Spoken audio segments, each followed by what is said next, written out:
Hello, good afternoon, everyone. Okay, guys. My name is Krishna Kumar. Okay, good afternoon. I am founder of LearnBay. I'll just take 10 to 15 minutes. Okay, I'll explain the career transition steps for fresh graduates. Okay, so this will give you some clarity on what approach and what strategy you should. I think most of you guys are in last year of your college, and some of you had already completed your BTech degree, right?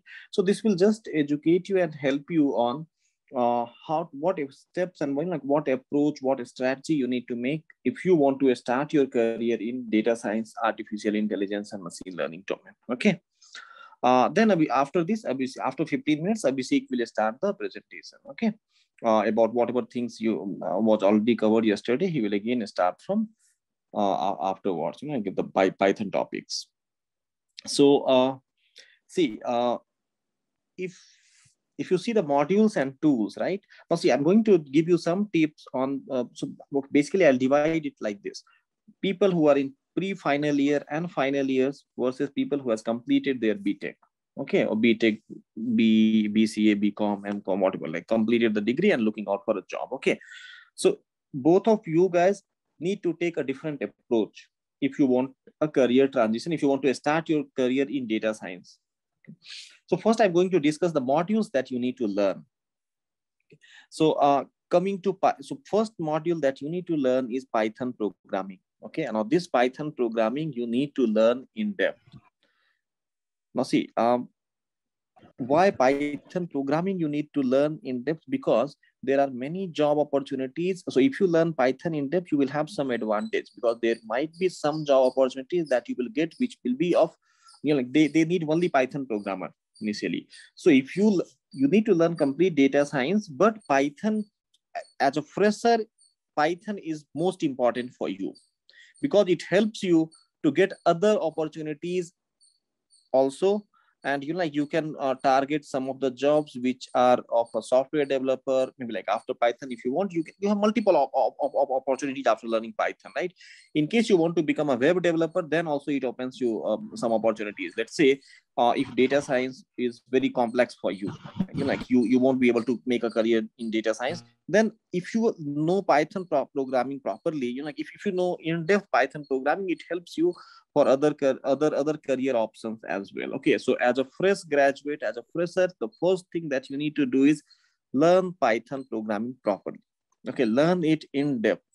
Lots of practice you need to do in programming. Okay, so please do it properly. Learn Python in depth. All the concepts, including object-oriented concepts and everything you need to learn. Complete Python programming. Okay, so this is the first step, learning Python. Coming after Python, you have to learn statistics, then machine learning algorithms. Okay. Again, if you're learning statistics, you need to learn as a fresh graduate, right? Now, don't learn. So when I say statistics, right, don't go and learn directly from books, because learning from books will take lots of time. So you need to refer some blogs, some video courses, all those things. And you need to understand, you need to first decide how much you need to learn. Learning statistics, again, there are people who are doing PhD in statistics, right? So you need to stop. You need to learn which are needed for a job initially. Later you can learn in depth, and you can you can invest more time into it. But as a fresh graduate, you need to learn statistics. Basically, you need to learn business statistics. Okay. So don't invest more than like a month when it comes to learning statistics. Okay. So this is important. Otherwise, I have seen people who are investing 4 or 5 months of time learning statistics in depth. That might not be required initially. Okay. Because your target is to first get a job, right? And whatever is the minimum thing that is required, that you need to do first. This is the strategy, this is the approach that you should take. So statistics is important, but don't invest more than 1 month. And please study only business statistics, that part, because you don't have to make a career in statistics. So this is core thing, but you need to understand where to stop and how much to study. The same thing applies for machine learning also. And when you are learning machine learning algorithms, even you are a student, you don't have work experience, but you need to work on some real-time kind of projects. Now see, in college, you are doing some other projects, maybe academics project, that is also useful. But when you are working in, but when you are looking for a job, right? When you are looking for a job and start your career in industry, in that case, you need to make sure that you work on some kind of real-time project. Okay. When I say real-time project, you can get lots of data sets available in the public domain. When I say real-time project, means the project that companies are working on. Basically, the industries are solving some problems, right, from every domain. So you need to select those kind of projects, not the academics project that we work that we work on or we do in our college. Now that you, as part of curriculum in the college, that you would have already done, right? So machine learning is important, but please make sure you add some real-time kind of project here in machine learning. Deep learning, TensorFlow basics, NLP basics you need to learn. Okay. Once you get some experience, like 1 year, 2 year experience in industry, then you can learn in-depth part of it. But as a fresh graduate, as a fresher, you need to learn basics of deep learning and basics of NLP. Computer vision also basics. One project you can work on the computer vision. Tableau, MySQL. SQL is very important. Okay, so Tableau will be used for data visualization. You can, Power BI is missing here. You can add Power BI also.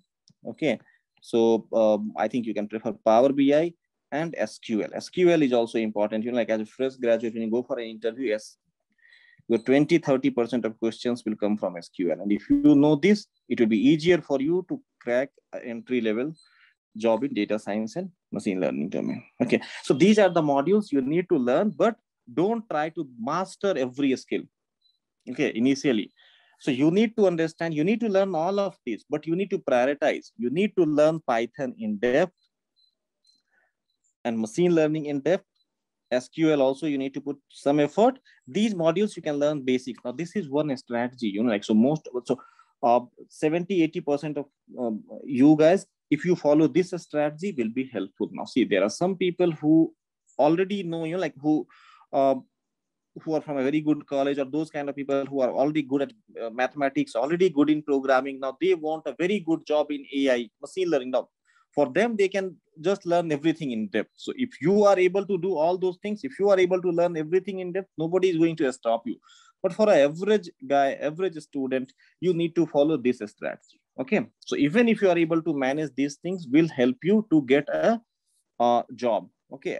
At the knowledge level, I'm telling you. Apart from this, I would like to recommend few other things also for a final year student, or those who have got, you know, like those who have already completed their degree. So one is, you know, like when you go for a final semester, right, please go for an industrial training. Go for an industrial training. If you are in 7th, 8th semester, I think most of the colleges, engineering college now, there it's mandatory, like last year should be a kind of internship and training, right? So go for that. There are lots of companies now in this pandemic, they have these kind of opportunities who will recruit students, and then you will be, you know, like learning something out of it. So this one is a best thing that you can do in your final year. And you don't have to even travel to that place also, right? You can do it virtual, in kind of virtual internship or virtual, you know, like industrial training you can do. The difference from, you know, like difference from a normal or traditional training versus this industrial training is it will have lots of real-time project which will help you to build your resume. And if you build your resume with a real-time projects as a fresh graduate now, then you can differentiate, right? And then it will help you to get your profile shortlisted. See, the problem what industry is facing in case of freshers, every fresher will say they know Python, they know statistics, they know machine learning. Now there are, you know, like millions of profiles out there. How to shortlist the one good profile?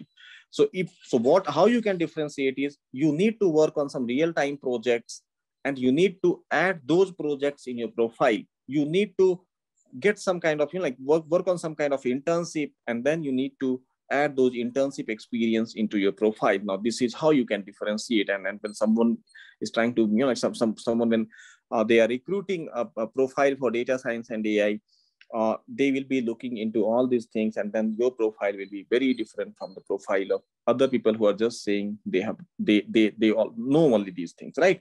So that's a very good good area where you can differentiate. That's industrial training. So if you are in last semester, go for an industrial training. Okay.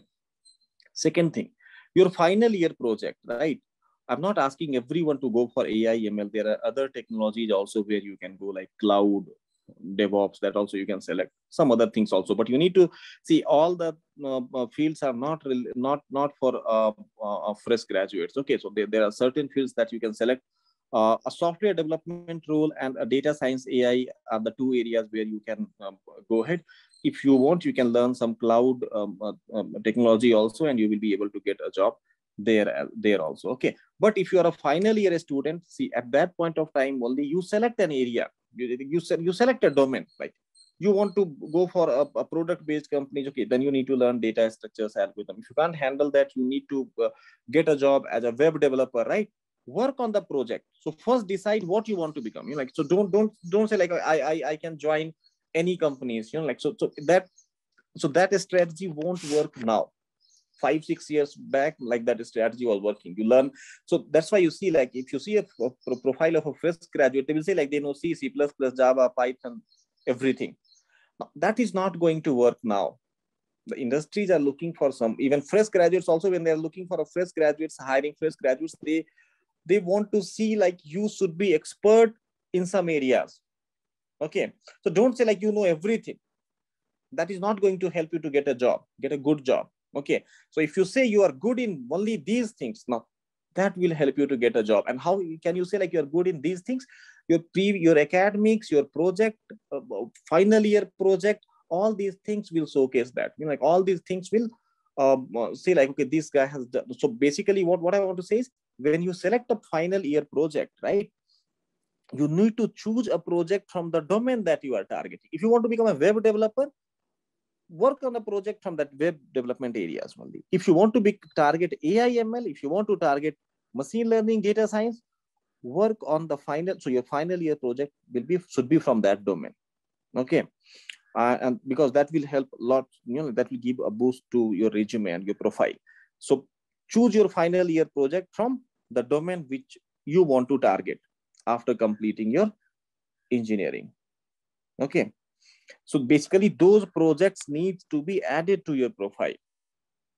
That is very important. So freshers, they don't write, and I have seen lots of resumes of freshers. They will write projects which they have done in college, and those are academics project. Okay, so if you write some of the projects which industries are working on, a kind of real-time project, now that project will interest the hiring managers, right? So that will help you to differentiate. So this is very important. Your final year project should be a real-time project. Don't say like you have worked on a Titanic data set and you have solved that problem. That's not going to help your profile, right? So you should say like you have worked on a credit risk analytics project. You have worked on, you know, like some project which companies are working on, like those areas. That kind of project you need to work on. And programming, I already told you, right? Focus on the programming. So if you are in the final or pre-final year, you can target industrial training. Your final year project should be from that domain, you know, like the domain which you are targeting. If you're targeting AI ML, please select final year project from AI ML, and don't select project which are academics kind of project in the final year project. Now, if your college is asking you to work on these specific projects, you can do that, but parallelly you work on some other project also which you can add in your profile and resume. For that, industrial training will be more beneficial. Okay. If you have already completed your BTech, now see, some of you guys will be like getting the job calls, and you can get a full-time job opportunities also. But if you are not getting a full-time opportunity, go for an internship first. Okay, go for an internship.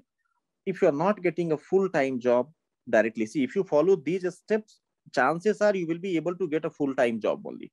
But if you have passed you have completed your BTech and you know, like, then also I would suggest you to, you know, like, go and add your, you know, like, projects and all those things in the profile. But if you are not able to get a full-time job, let's say you completed your BTech in 2019 and now it's almost 2 years, right? So 2 years you have not worked anywhere. Now, in that case, what you can do is you can search for an internship opportunity first. Internship in data science, AI, machine learning, or whatever domain you are targeting, web development, or whatever domain you want to target, right? So you need to first search on internship. And one more thing, don't go for a free intern. Okay, so let's see, some of the companies will ask you to work on, like, they will not pay anything, right?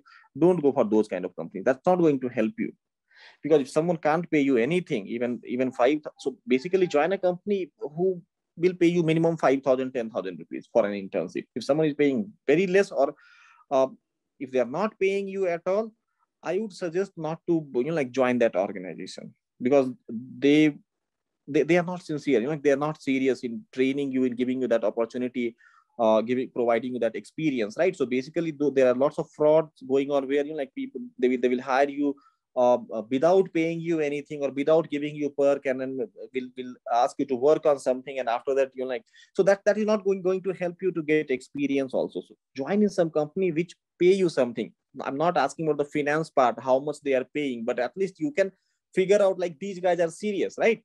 So if someone is paying you, they will make sure that you work on those things properly. If someone is not paying you, in that case, they will just leave you, like, you won't get any experience. So it's just waste of time.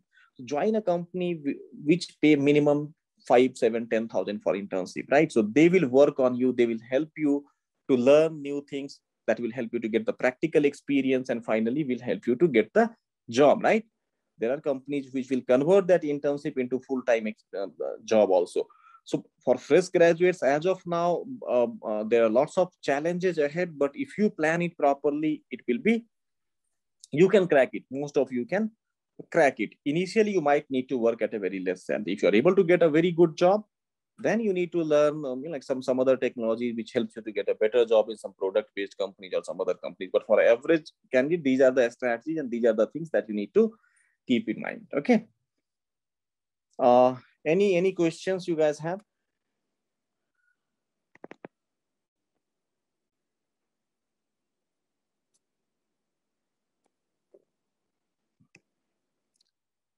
Only BTech should go for data science. BTech, MBA, MCA. Then, sir, internship means what? How to choose a good internship that you can try for Internsala? Okay, so and there are certain other platforms also. Update your resume properly, and then update your resume with all the projects that you have worked on. You will be able to get the internship, and you can search for internship on Internsala. You can keep applying for the internship.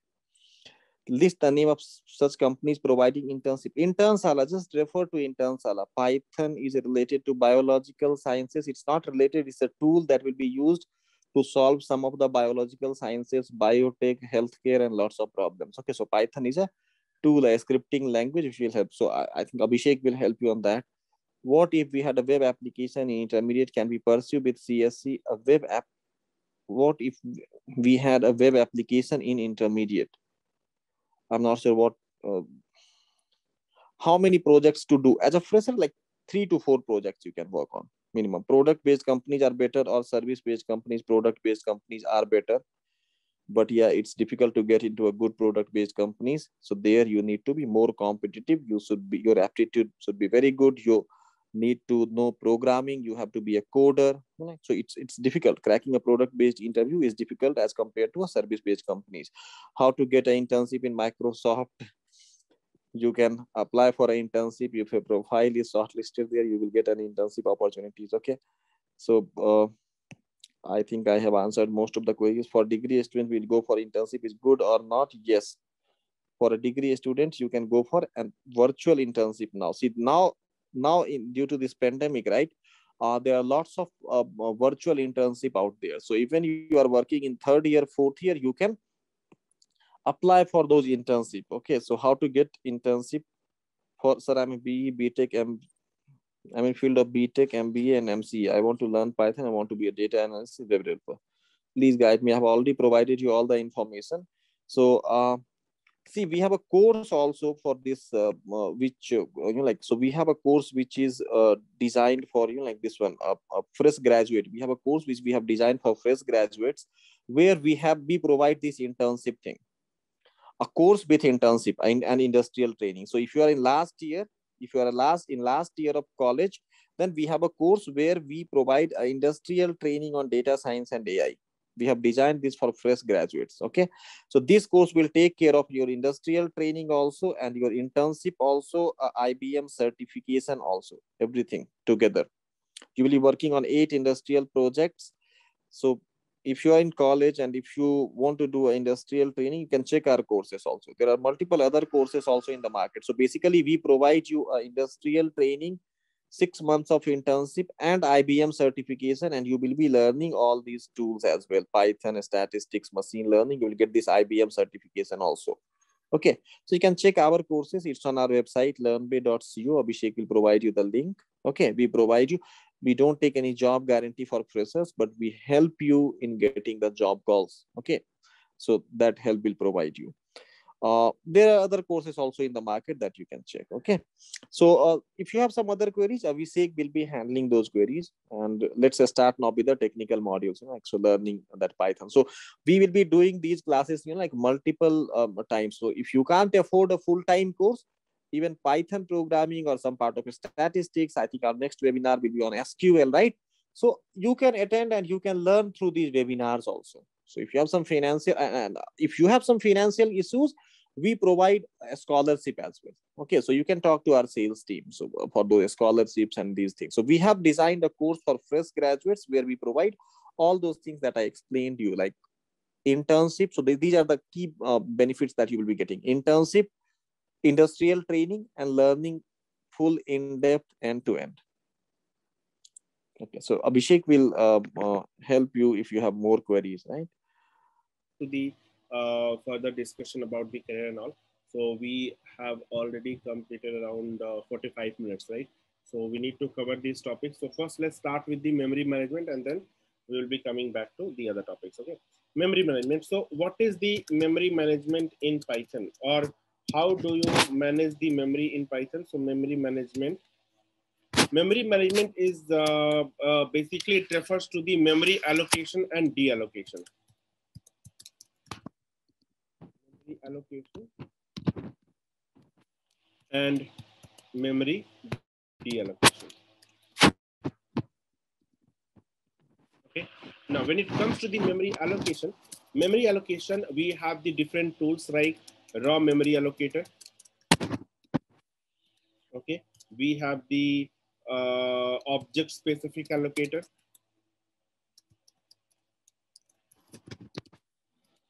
And we have the Python virtual machine.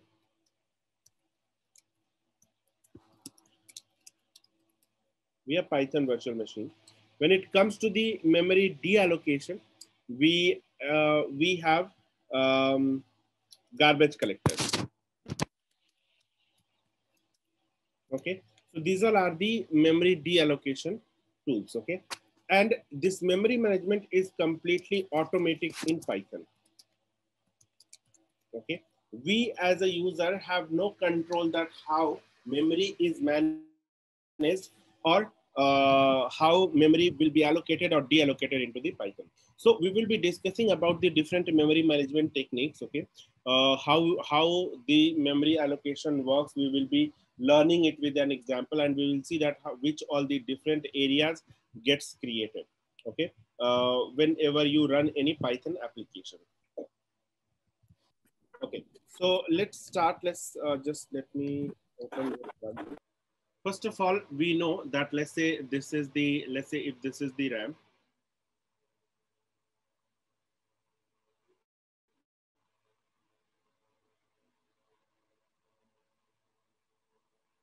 This is the RAM.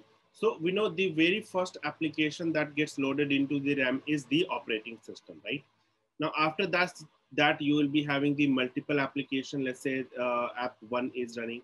We have another app. Let's say that app 2 is running, right? Then we have one more app. Let's say this is the Python app f1.py is running. Let's say another Python application f2.py is running, right?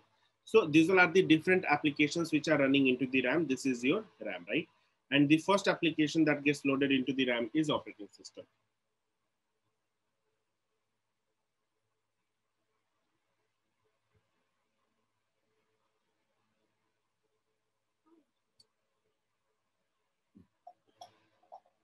Okay, fine. So now if you will see this application and this application, Python, two Python application, they are independent from each other. Any value you have defined here will not be accessible here, or if you have defined something here will not be accessible here until and unless you import them, right? If you import it, then it will be available, right? But anyway, so these two are different processes, okay? They will be defined separately and they will be working separately. Now, so these all are at the application level. Let's say internally, whenever you run any Python application, so internally this small chunk of memory or this small part of memory is divided into 4 different areas.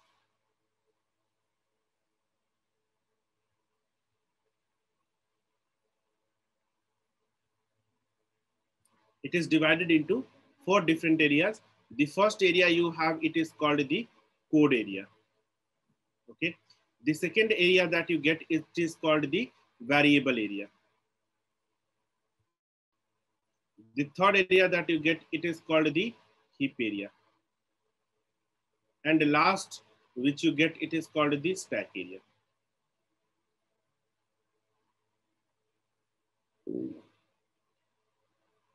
This area which is left, it is called the free area.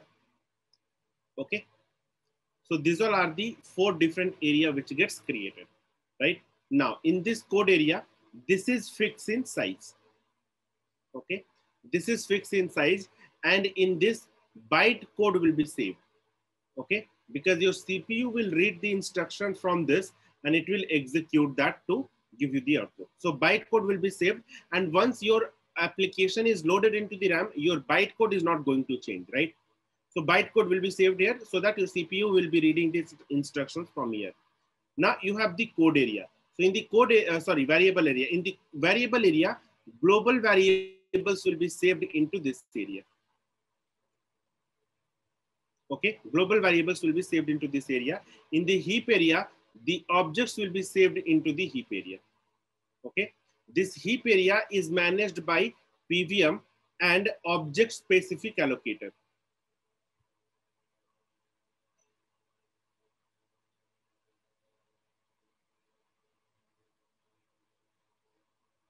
Object specific allocator.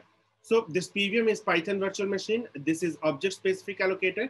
So if you have any object, let's say like in Python, everything is an object, right? So let's say if you will write one Python program, this is f1.py Python program. Okay, this is f1.py. You have a is equal to 10, b is equal to 20, c is equal to a plus b, and print c. Okay, this is the program. Now, when you execute this, so 10, 20, and 30, these values will be saved into the object or the heap area. So you have 10, 10 is 101, 20 is 102, and 30 is 103, right? Let's say some random memory addresses I have allocated. So these values will be saved into this, and A, B, C, these all are the global variables, global names that will be saved into this. Okay, clear?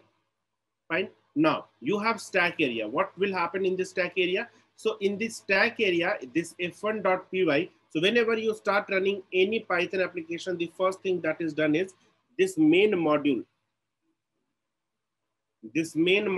or python.py will be pushed into this stack area, and it will be there until and unless this last line of code is executed from the code. Okay.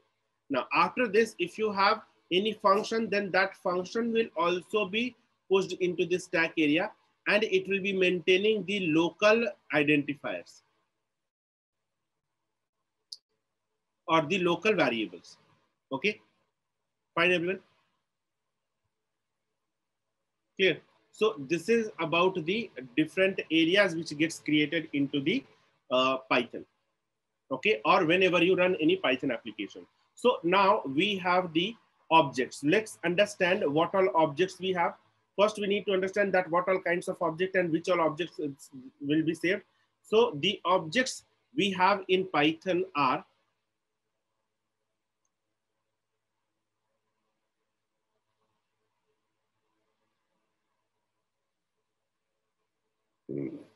we have integer object, we have float object, we have complex object, right? Then we have Boolean object. Then we have string object, none, list, tuple, set, frozen set, and then we have dictionary.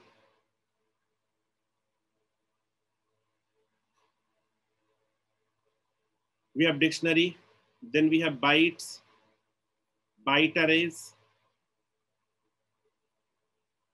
range objects, then we have generators, then we have iterators, right? Then we have functions, then we have user defined objects. Okay, so these all are the different type of object, right? So etc. We have many more objects, many other types of objects, right? So if you'll see, these all are the different types of objects which gets created into the memory. Now, let's say if you will be talking about the integer object, let's say 10 or minus 10 or 0, or let's say if we'll talk about float object 10.20 or 20.30 like that, okay? If you'll talk about the string, so string, let's say if you'll talk about small, this is the capital P1 string, and this is Python, this is another string, okay? So if you will execute and if you'll see that different, these are the different objects, complex, let's say 10 plus 20j or 10 minus 20j, Boolean, true and false are the two objects. Then you have none, then you have list, anything into the square bracket tuple, anything into the small bracket set, anything into this middle bracket frozen set. This is mutable, means you can modify it.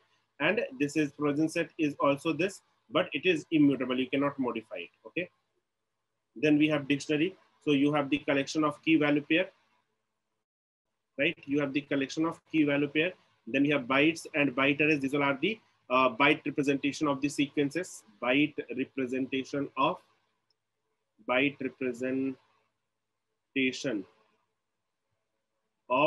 sequence of numbers, okay? And this bytes and byte arrays both. So this is immutable and this is mutable. Then this is you can modify it, okay? Then you have range object, sequence of numbers it generates, okay? Sequence of numbers. Then you have generators, iterators, functions, and then user defined objects. So these are the different types of objects that gets created in Python. Now, since everything is object, that like whatever data you'll be using someone's name, that is object. If you are using someone's age, that is object. If you are using someone's company name, that is an object, right? So if you are using the their family members' name, then you will be keeping it in the sequence like list or tuple, then that is an object, right? So these all are the different types of objects that you will be creating, and these all objects has to be saved. So these all objects get saved into the heap area, okay? Objects will be saved into the heap area, or whatever kind of object you have in your Python program, these all objects will be saved into the heap area. Now, so in the heap area, we have the object specific allocator. What this object specific allocator? So if you will observe this one thing, that the different type of if you see the objects, the way objects are getting stored. For example, if you will talk about integer, okay? So integer, if you'll take small numbers, right? Let's say if you take small numbers like 10 or 20, so these take around 28 bytes of memory, okay? 28 bytes of memory. Whereas when you talk about the large numbers, okay? Let's say if you'll talk about the large numbers, for example, this is a large number. Okay, this may take more than 50 bytes of memory to store this, right?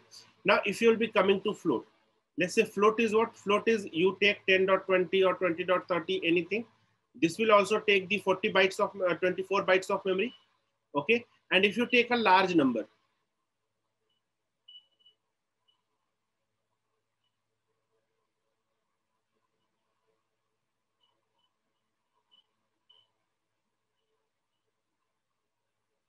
if you take a large number, that also takes the same 24 bytes of memory, okay? So int, float, then you have complex, right?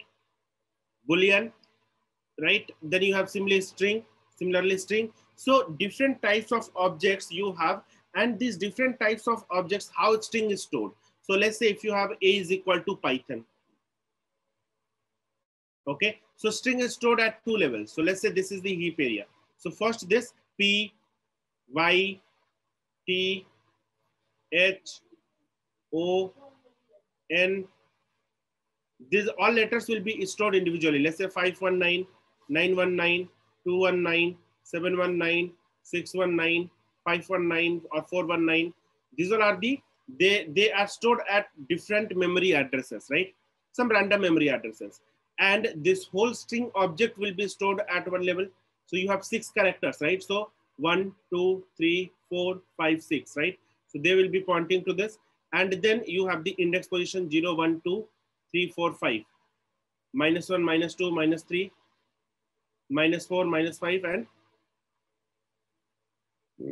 -6. So if you will see this, if you will execute this, so how string is stored, it is stored like this, right? So the way every object is getting stored into the memory, it is different, right? So we cannot treat all the objects same. We have different types of objects. So we have the different type of object specific allocator. For allocating the memory or for dealing with the integer object, we have the integer specific allocator. Okay. And if you'll talk about float, so we have float specific allocator. For string, we have string specific allocator. For Boolean, we have Boolean specific allocator. So different types of objects we have, and different types of object are for different type of object, we allocate the memory differently. That's why we have the different types of specific allocator in Python. Clear, everyone? Is it clear, guys? So what we can understand from this, that this object specific allocator is required. Why this object specific allocator is required? Because to store the different types of object, we need the different types of object specific allocator. Hence the for storing or for managing one type of object, we need a special object, right? What this PVM do then? So this PVM also manages the heap area, and this PVM is loaded once. Okay. So if you will be having multiple applications, this one PVM will be managing the heap area of the different Python applications. So one PVM will be managing the heap area of different applications, right? Heap area of different applications. Now, what is the raw memory allocator? Now, let's say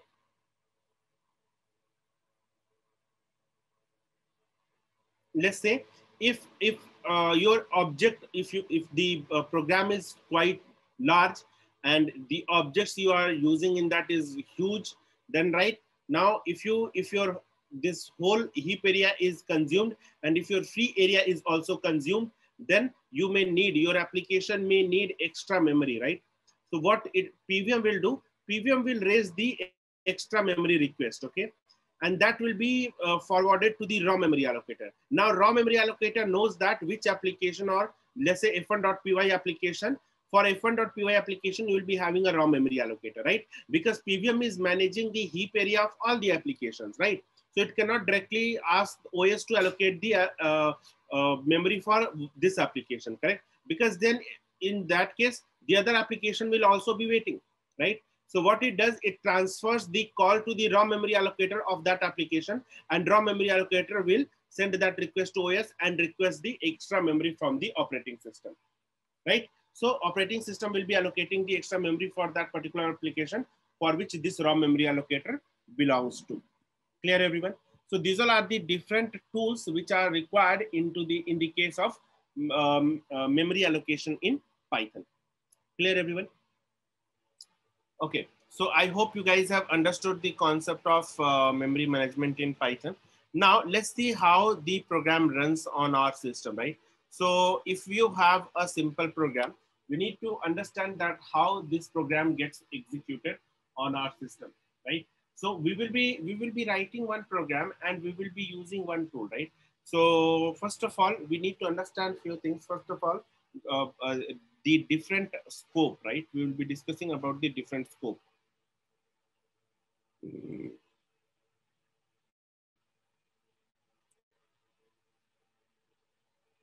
So namespace, what is namespace? Namespace, you can think of a container, okay?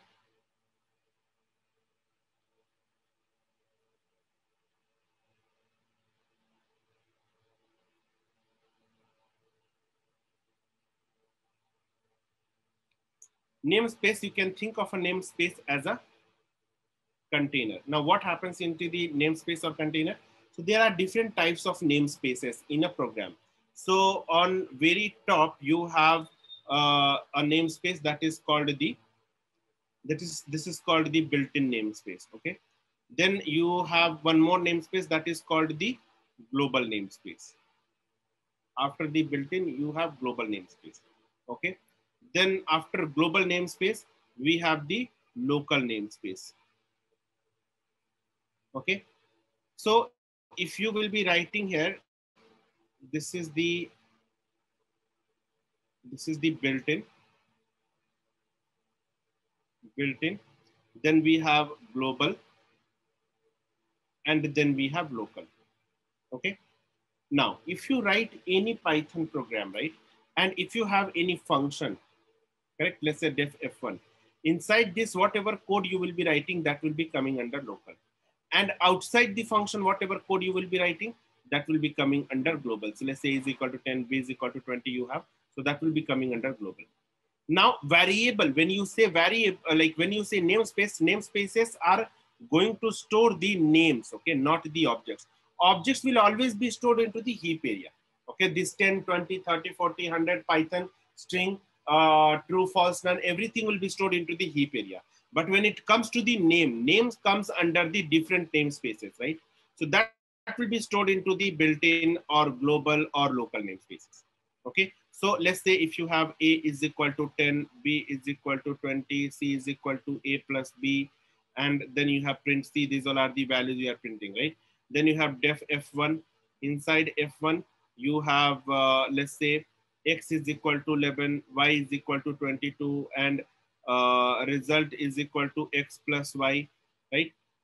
Then finally, let's print R, result, then print X, print Y,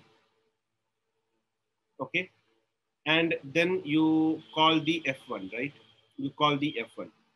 And then you print A comma B, A and print B. So what happens in this case?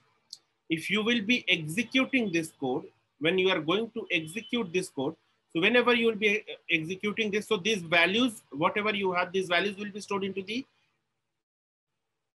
heap area, right? These variables you can see A, B, C, and then this F1, these all are into the global namespace. A, B, C, F1, these all are into the global namespace. X, Y, R, X, Y, and R, they are into the local namespace, right?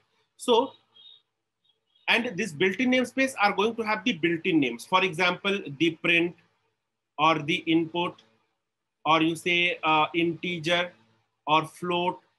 Okay, the built-in functions and names are defined into the built-in namespace. In the global namespace, the global names are defined means any name which is outside of the function. You can see these names are inside the function. These all are local.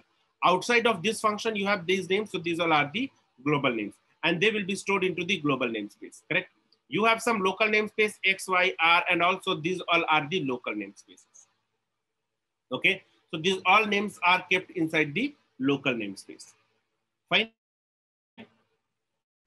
Clear, everyone? So reserved keywords are also stored in built-ins. Yeah, keywords and everything, that all will, the built-in names, whatever built-in names you have, that will be stored into the built-in namespace. Okay. So your Python program has to look for these names, right? Let's say if you are printing A here, right? So it will look for this A into the local first. It is not defined, right? So from here, it will go to global. It is defined here. So it will print the value of A. Let's say print the value of A 10. Okay. Then let's say if you will write here integer of A, right? So it will look for what is this integer? Integer, this is a name, right? It will look whether integer is defined here. No. Integer is defined here. No. So integer is defined in built-in. So it will go and execute int function. It will see that it is an int class, and then we are converting an object into the integer. So it will give you int A. Okay. 10, 20, 30 will be stored into the heap area. I told you 10, 20 objects will be stored into the heap area. Okay. Objects will be stored into the heap area. As of now, I'm discussing the namespace. Okay. Namespace means the different names which you have where it will be stored. So now let's say if you will print X here, print X comma Y. So it will look for this X and Y where? It will look for X and Y into the local. Why? Because you are trying to access X or Y into the local namespace. and it is defined here. So it will print the X and Y is equal to 11 and 22, right? Now let's say after this, if you will print X and Y here, if you'll print X comma Y, so if you will be executing any code inside the built-in, so it will look for this value or this variable inside the current namespace or the namespace which is above it. So do you have X and Y? No. Do you have X and Y? No. So it will raise name error. So this code will raise name error. Okay, fine. But let's say if you'll be writing print A comma B, so A comma B, it will look for A comma B inside the local namespace. Is it defined? No. So it will come to global namespace. It is defined here. So it is 10 and 20 it will be printing. Okay. Here if you will print A comma B, it will check. A comma B is available here. Yes, it is available. So it will be printing 10 comma 20. Right. Now let's say if you'll be writing print X comma Y inside global. Do you have X comma Y in global? No. You have here, but you cannot come down. You can always go up. So from local, you can go to global. From global, you can go to built-in, but you cannot come from top to bottom. Okay. And this is called the scope. This rule is called the scope. So in which order you are checking the value, that is called the scope. Fine, everyone. Any question? Namespace and scope is clear. Okay. So now we have understood the namespace and scope, and we have seen that what all namespaces we have and which order we are able to access the variable. Okay. Also, now let's write one program and let's try to execute it. Okay.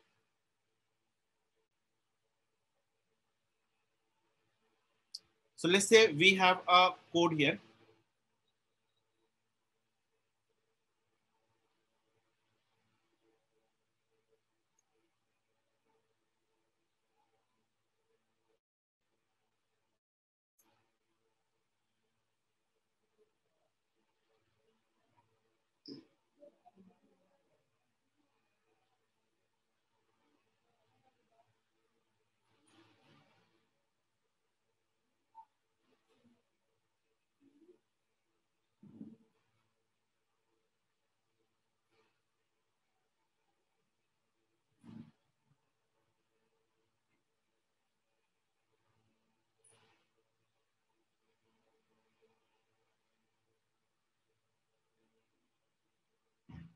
Okay, so this is the code.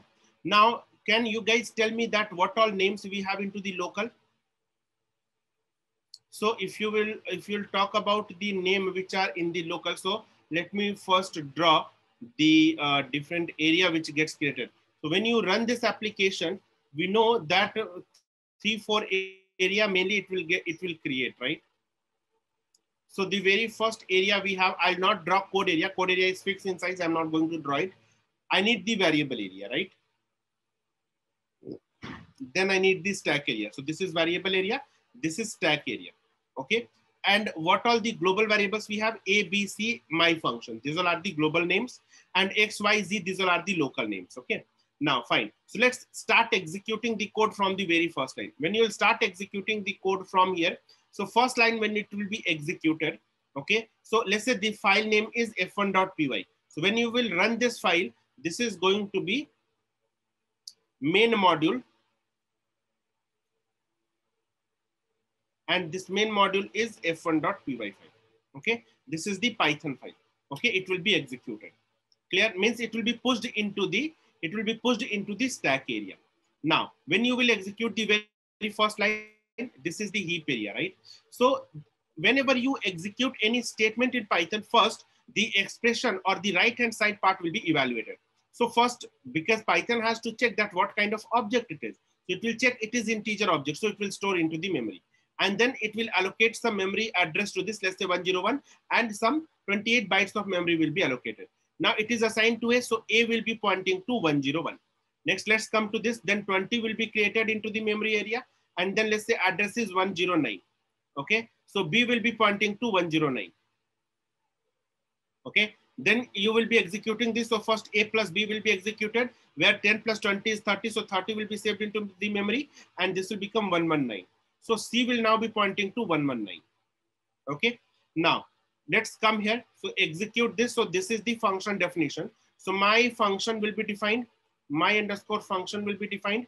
And let's say the memory address for this. Okay. So whenever you define the function, it does not execute any code inside the function. It will just define that function, and one my function variable will be created. So this function name will be created. This is the into the global name. So it will be created into the variable area, my function, and the memory address, let's say 191.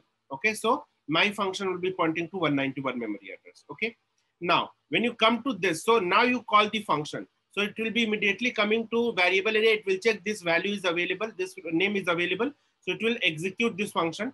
Now, as soon as you call this function, so inside this stack area, you will be having this my underscore function area.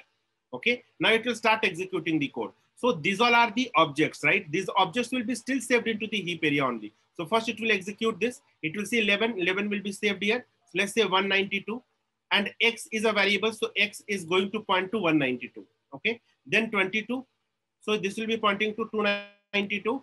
So Y will be pointing to 292. So variables are stored into the local variables are stored into what? Into the stack area. Objects are always stored into the heap area. Then we have 33 X plus Y. 33. So this will be stored into some, let's say 392. So Z will be pointing to 392. Okay. Now, next you have print XYZ. So this line is under local, right? So it will check whether XYZ is available here. Yes, it is available. So it will print the value of XYZ, that is 11, 22, and 33. Now, ABC. So it will check ABC available into the local. It is not. So it will be coming here. ABC available here. Yes. What is the value? 10, 20, 30, right? Then this code is executed. As soon as this, so after this, this is the last line of the function execution. As soon as this last line is executed, this function call is completed. As soon as it is completed, it will be removing this from this stack area. So now you don't have any reference.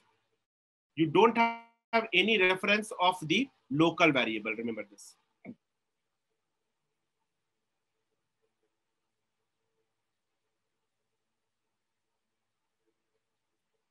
Don't have any reference of this local variable. Clear? Fine.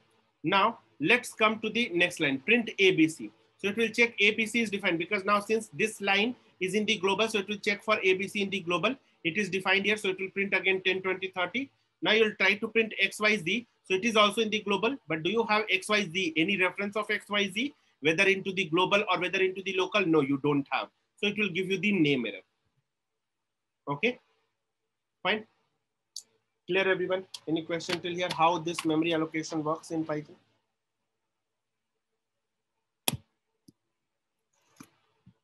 Any question, guys?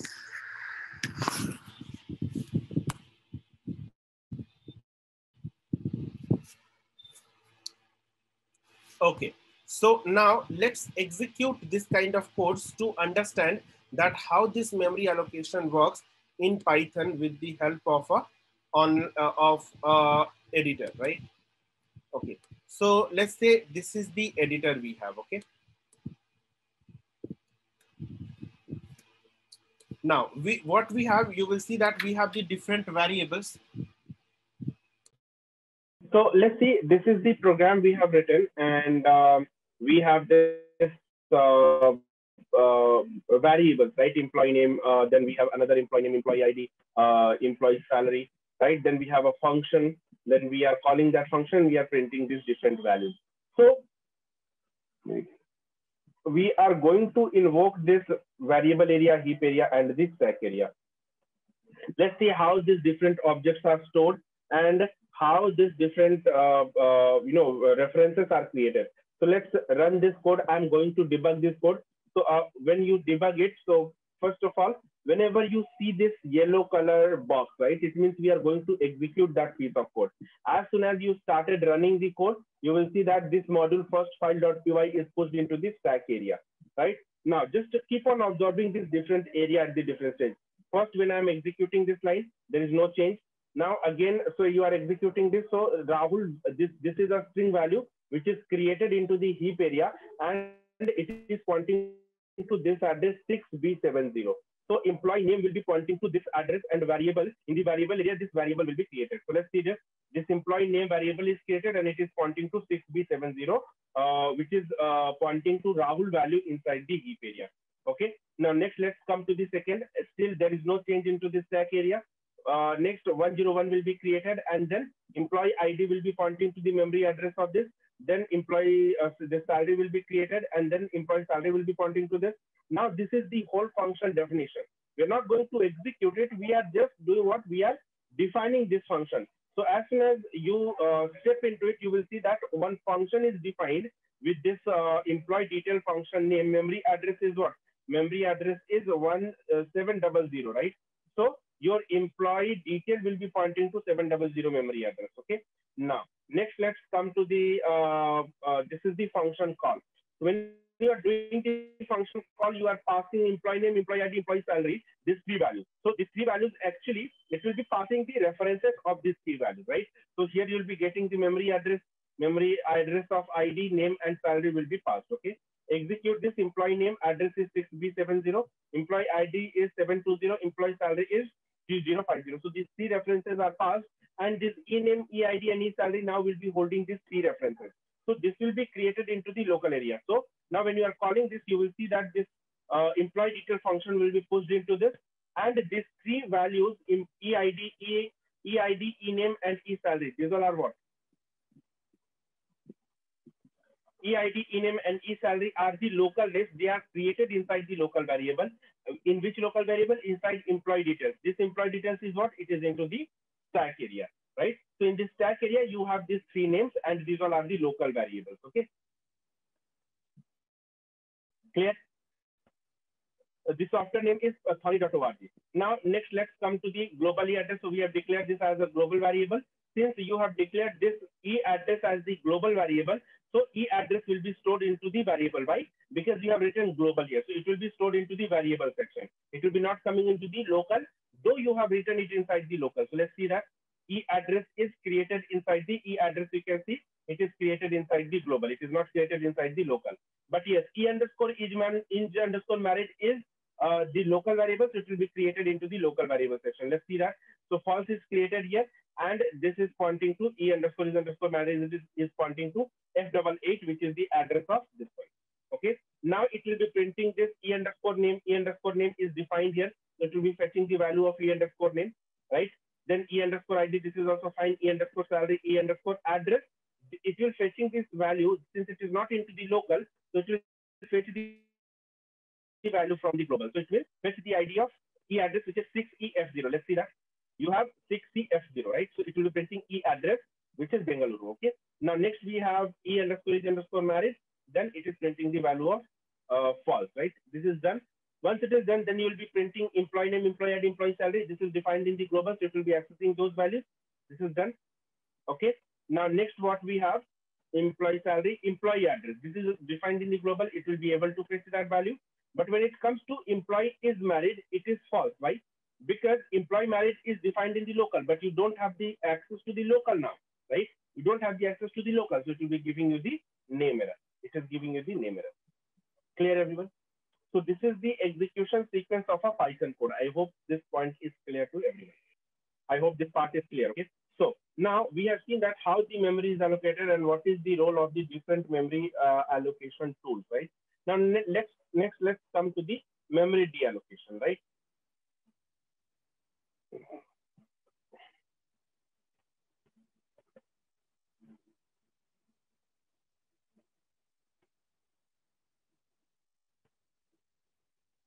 Okay. So how does this memory deallocation work? So let's take the example. So I told you guys that memory deallocation works automatically, and there is a GC module. GC module takes a reference count. Let's say if you have A is equal to 10, B is equal to 10, C is equal to 10, right? So there are three references of 10. So as soon as there are three references of 10, this 10 will be existing into the memory. But as soon as these references are deleted, you will not be having any access to this object, right? So for example, if I'll be executing this, let's see this. If you will be executing this, so 10 is created once, and there'll be three references created inside the variable area. A, B, and C, these all will be pointing to the same memory address. Okay.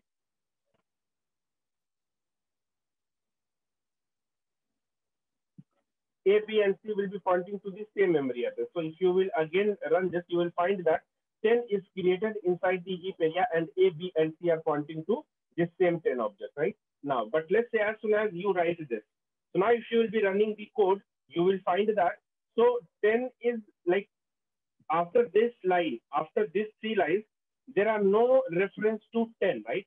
So 10 will be deleted from the heap area. So if you see, you have now only 20 and 30. So A, B, and C, A is pointing to the memory address of 20, C is pointing to the memory address of 20, B is pointing to the memory address of 30. So what we can understand from this, that A, B, and C, they are like 20 and 30 are having the at least one reference count. So they are existing into the memory. 10 is not having any reference count. So this is giving you, this is the 0 reference count. So this is deleted from the memory. Clear, everyone? Fine, guys.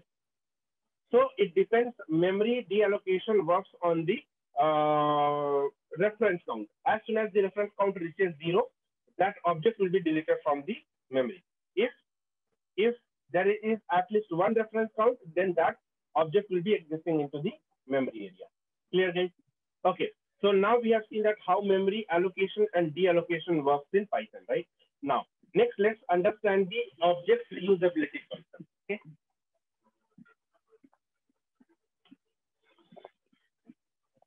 Let's understand the object reusability concept.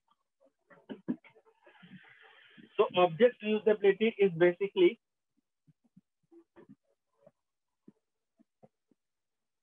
object reusability concept. It says that how the objects will be reused.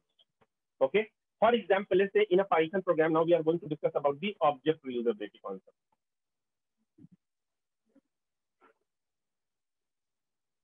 Okay.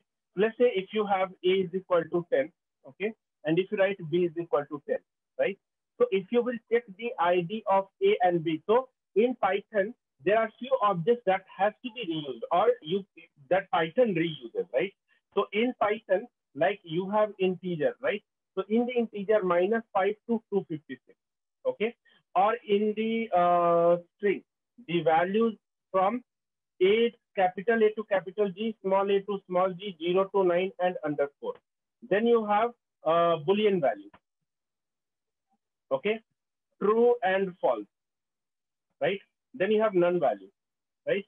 So these all are the different objects that you can reuse, right? These objects you can reuse, okay?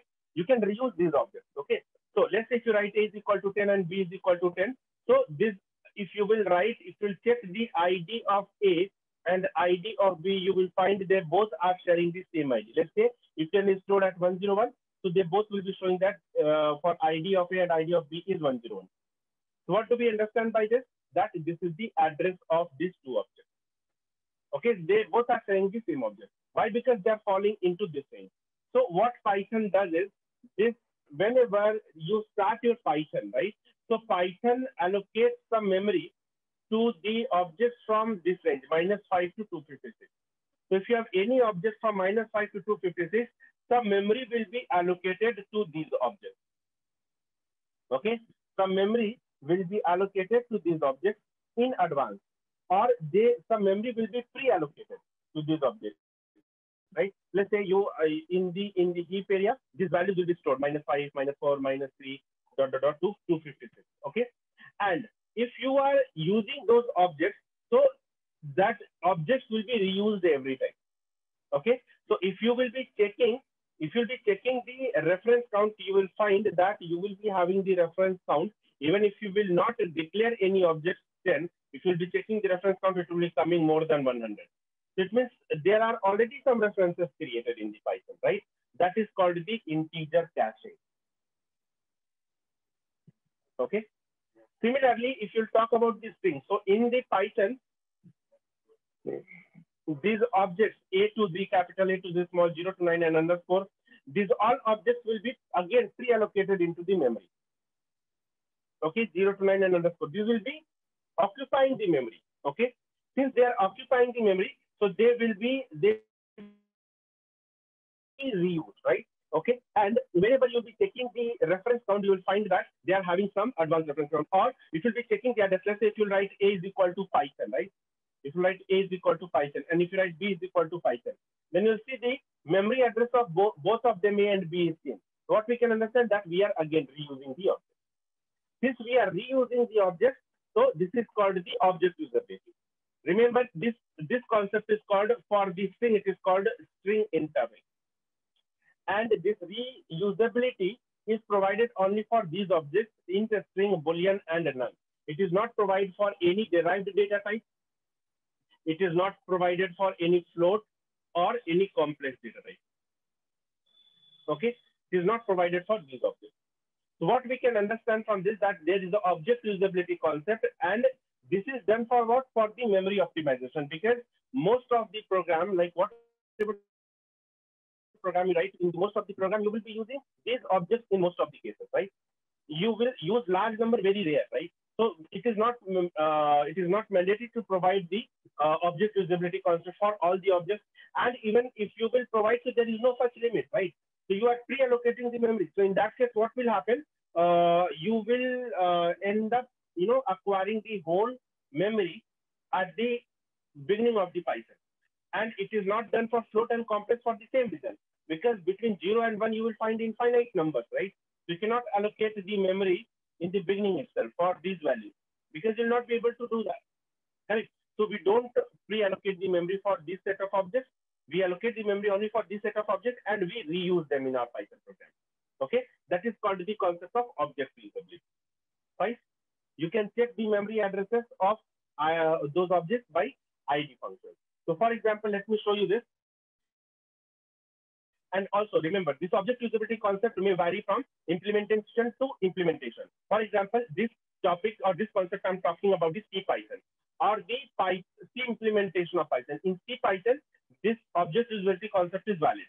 But in other implementation of Python, this may not be valid, or something else may be appear, right? For example, if you come to PyPy, so in PyPy, there is no such range of -5 to 256. If you write 1000 also, object usability concept will be valid. So I will show you one example. For example, if you will see in the this Anaconda Python uses the CPython or C implementation of Python, right? So if you'll be writing A is equal to 10, B is equal to 10, and if you'll be writing print ID of A and print ID of B, you will find that they both are sharing the same addresses, right? Because of the object usability concept. But if you will be using a different object, for example, 1000 and 1000, you'll find that their addresses are different, 2288 and 0880. Okay, now let's say if you'll be writing the string value, here you will be writing the string value, here also you'll be writing the string value, then you will find that they both are sharing the same addresses, right? Because of the object usability concept. But in the string object usability concept, you have not defined a dollar, right? So this will give you the different addresses, 19522592. Clear? This is the object usability concept, right? Whereas when you come to the Thorny editor, you will find that if you will define any object, let's say, you should see this example. If you will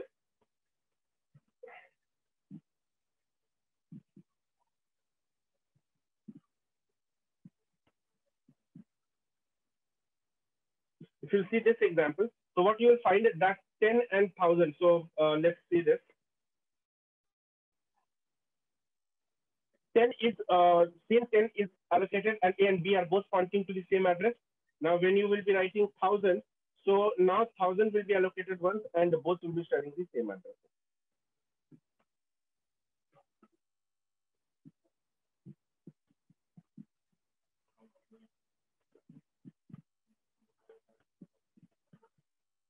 Okay, 1000 is created once, and A and B are pointing to the same address. So in Thorny editor, it is a bit different. Clear? Sorry. Now it is visible. You will see that 1000 is sharing the same memory address, right? 1000 is sharing the same memory address in the case of Thorny editor, which is outside of the range, right? Clear? So why? Because Thorny editor implements PyPy, and in PyPy, the object usability range is wide. Okay, it is not limited only till 256. Okay, everyone. Okay, so this is the object usability concept. Now let's understand the if you print the ID, then why is the value getting printed? It's ID is the memory address. at what memory address it is stored. It is giving you the memory address into the heap area. Okay. Now let's discuss the mutability and immutability concept. Okay.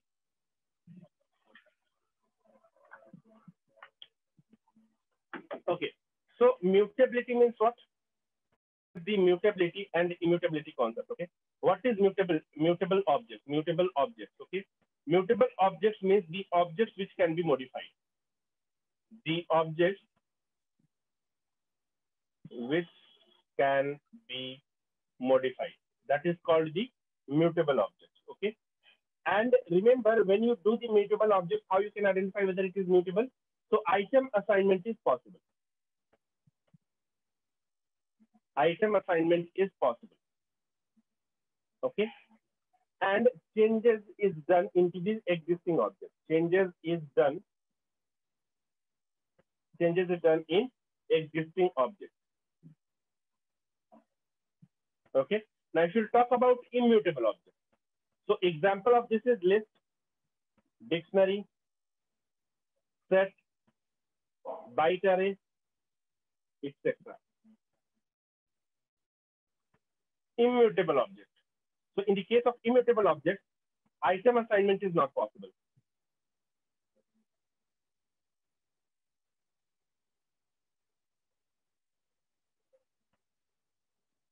Okay. Changes is not done into the existing object. It will always create a new object.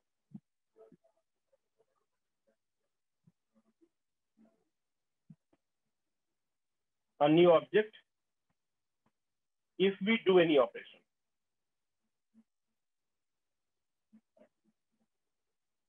Okay. And examples are string, tuple, frozen set, byte. Okay, these all are the immutable objects. So let's understand this. Now, if you will see, let's say if I'll be writing,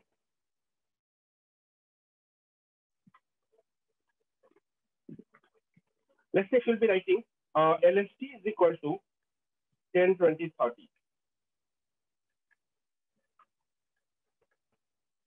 Okay, and if I'll be writing LST, so let me write here print before operation.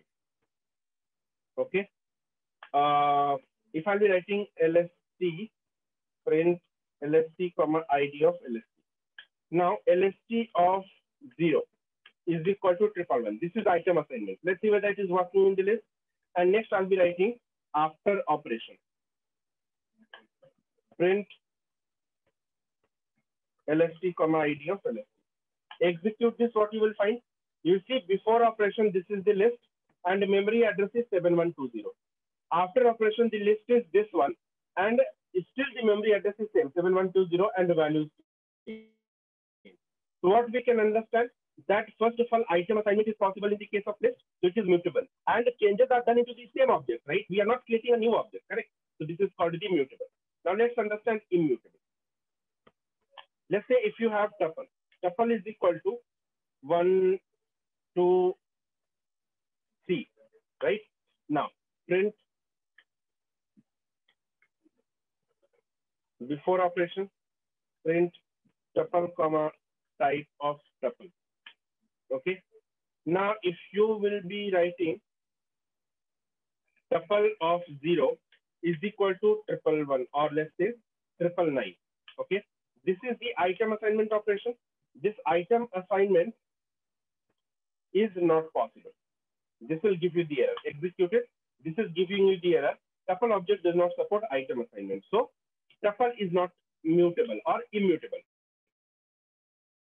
But yes, someone will say that I can change the tuple. I'll be writing tuple is equal to tuple plus 1, 2, 3, right? This is the tuple concatenation. If you print the tuple, you will say that this tuple is changed. But let's see whether it is really changed, whether we are making the changes to the same object. No. After operation. Okay, tuple comma ID of tuple. Execute this. What you will find this tuple is changed, obviously concatenated, but the address is not. Address is also changed, right?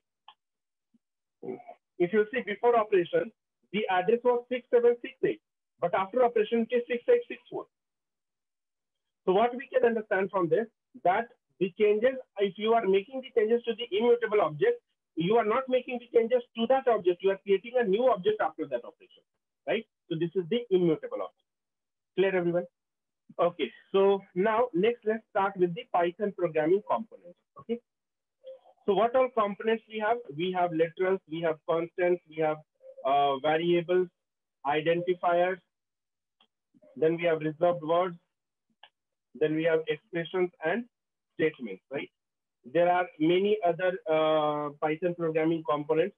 Okay, so literal is what? Literal is basically any value that you use in your Python program that is called the literal. For example, 10 or minus 10.20 or the string value or Boolean value, right? So any value you use in your Python program that is called a literal. Constant. So for example, if constant, this is the name. If you use any name which is not going to change, for example, we know that pi value is not going to change. So pi is a constant value, right? We know that G value is not going to change. So G is equal to going to be 9.8. So this is the constant value, okay? And this all constant values should be using the capital letter only. Variable, it is also a name which may change. For example, my underscore name. So my underscore name or employee underscore name. Employee underscore name is, let's say, for one employee it is Abhishek. For other employee it may be something else, right? Clear? So this is the variable, correct? Now identifier, so any name that we use in Python program, any name we use is called the identifier. For example, name of constant, variables, functions, class, objects, etc. Then we have reserved words. So reserved words, the predefined words. For example, how you can get the reserved words? Import keyword and then print keyword.kwlist. Okay, this is the list of keywords we have, and this is the reserved words we have.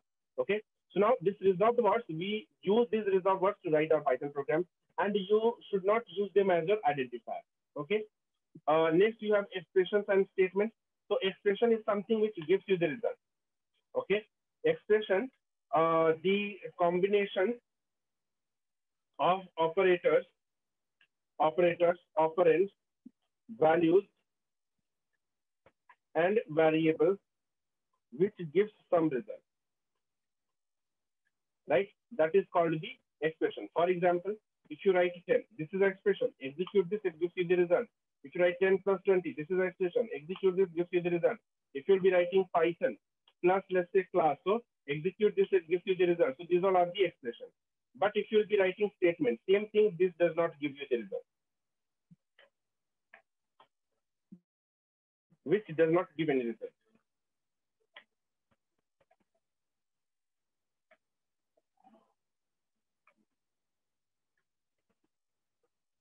Correct? For example, if you'll be writing age equal to 10, you have variable, you have operand, you have operator. Execute it, it is not going to give you any result. If you'll be writing it inside the print statement, it will give you the error. Here you can write the expression always inside the print statement. It will give you the result. Okay, 10 plus 20, you can write it inside the print statement. It will give you the result. But you cannot write statement inside the print statement. Okay, so these all are the different Python programming components we have. And this is the end of the second day. Bye. Goodbye, everyone. Thank you and good night.